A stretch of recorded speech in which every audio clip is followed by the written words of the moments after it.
Okay, at this time we have our last group. Lord. And Marissa, and we are super focused on Capstone. To do a little bit of background information on the ultimate goal of this project was to complete the Solar Splash competition in 2012. Solar Splash is an international intercollegiate solar boat regatta in which colleges from all over the world compete in 3 distinct events and are scored on their performance in the event as well as a number of other components. The first event is the sprint, which is essentially a 300-meter drag race. The next is the endurance event, which is a 2-hour-long distance competition. And the final event is the slalom, which is a maneuverability course around a set of buoys. Northeastern's first entry into the competition was actually June of this year. The plans were ordered online, so no one had custom designed the hull. It was constructed out of plywood and fiberglass and ended up coming in at about 250 pounds, which is significantly heavier than most of the other competitors in the competition. Overall, we placed 15th out of 22, but the results were sort of all over the board in each of the events. Which brings us to the objective of our project was to redesign a lightweight, multifunctional hull that will perform optimally in all 3 of the competitive events. This is a particularly challenging design challenge because each of these events really calls for a distinct hull shape. For the endurance, you want a displacement hull that's going to cut through the water and be effective at lower speeds. For the sprint, you would ideally have a planing hull, which is going to scoot along the water effectively at high speeds. Additionally, for the slalom, you want a maneuverable hull, which is going to be stable enough to not tip over while you're reducing the resistance of the overall hull. Which leads us to our concept, which is a custom-designed lightweight hull. And the components going into this project are the material selection, the hull design and analysis, and the actual boat construction. In the process of developing our final design, we looked at a number of design goals and parameters. The first set of which are pulled straight from the Solar Splash technical specifications, which define things like maximum length, width, and height. Additionally, the Solar Boat Capstone group, in addition to the Solar Boat student group, developed some of our own design objectives, such as keeping the hull weight under 100 pounds and identifying maximum and ideal speeds for each of the events. So after analyzing a number of design concepts, we settled on our final design, which is a trimaran with unique design features to optimize our boat for all the events.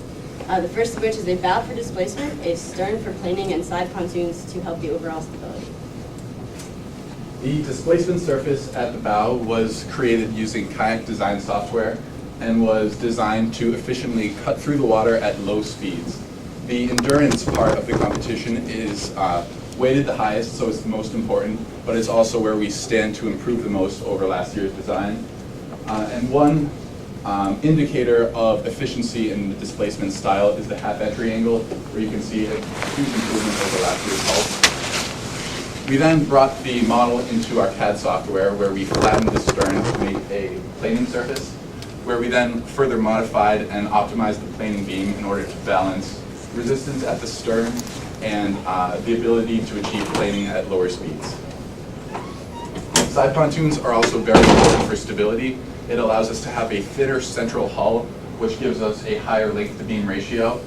Another unique design feature of these pontoons is they're able to be flipped between competitions.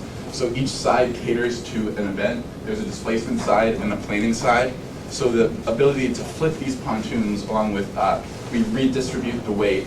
That gives us different trim angles and different hydrostatic water lines, so we're able to effectively shift our hull to concentrate on what we want for each event.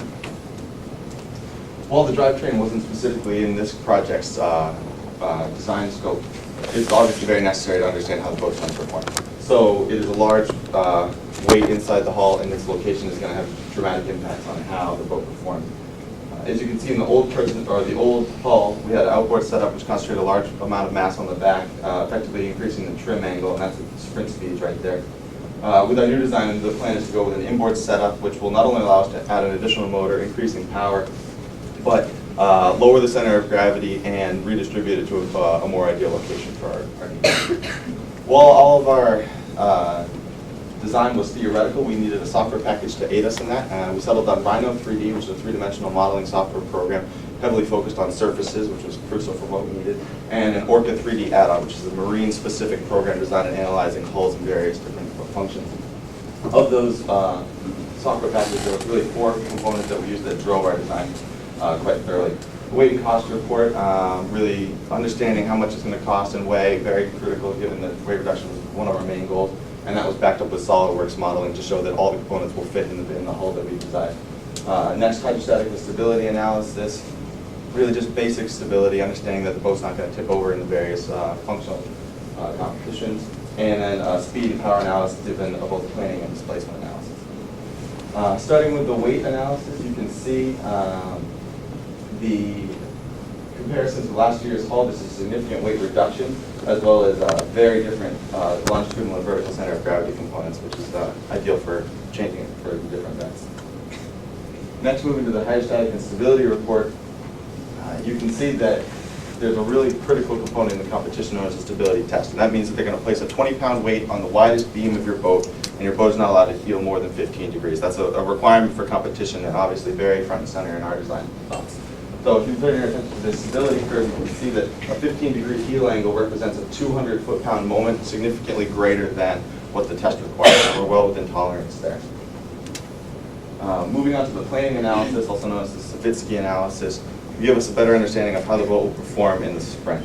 Really main components that help drive this analysis are the trim angle versus speed. So as you begin to accelerate, how the boat will begin to rear up or rear down. And that's really the kind of the driving force behind the power and speed curve shown here. So given our known power budget, we can assess where the center of gravity needs to be and where the components need to be to kind of optimize our trim angle for our goal speed. In comparison to last year's hull, you can see a dramatic improvement in top speed and significant reduction in trim angle. Finally, the hull chop analysis for the displacement configuration of the boat really gives us a good understanding of how the boat will perform at lower speeds in a more laminar flow type setting. The 2 main components that feed this are bare hull resistance drag and wave making drag. And bare hull resistance is simply the friction between the water and the hull. Significantly contributes to how the boat will be sea resistant, and the wave making drag is kind of the energy required to separate the water at the bow and return it back to its relative position as the boat moves through the water. These 2 components, when added together, again give us a speed and power curve for the endurance, going back to our power budget, fully understanding where we think we'll be able to reach for a maximum speed in the competition. Looking again to the 2011, there's an increase in top speed, and the key piece is the idea of transom area. By reducing the transom area, you get a cleaner separation of the water lines at the back, which reduces pressure loss and really contributes to the wave making drag that I mentioned earlier. We considered several alternatives for our materials for the hull, including wood and aluminum, but eventually settled on fiber reinforced plastics, and this was because they met our design objectives, and especially because they had a high strength to weight ratio.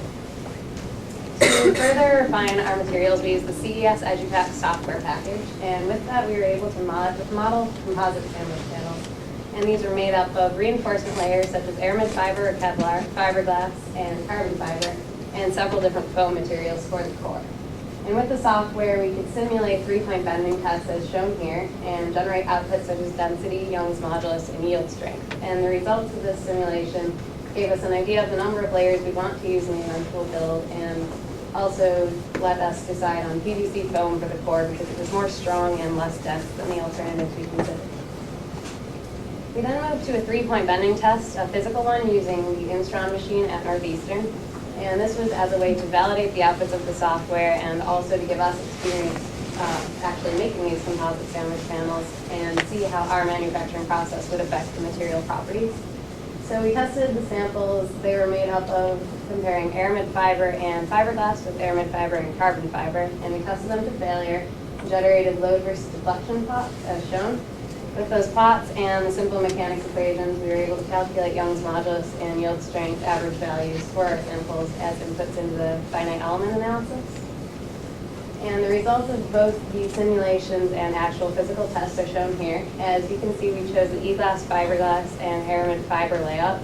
It showed to be strong enough to withstand our expected stresses with a safety factor, and also provided a huge cost savings and ease of manufacturing as compared with carbon fiber.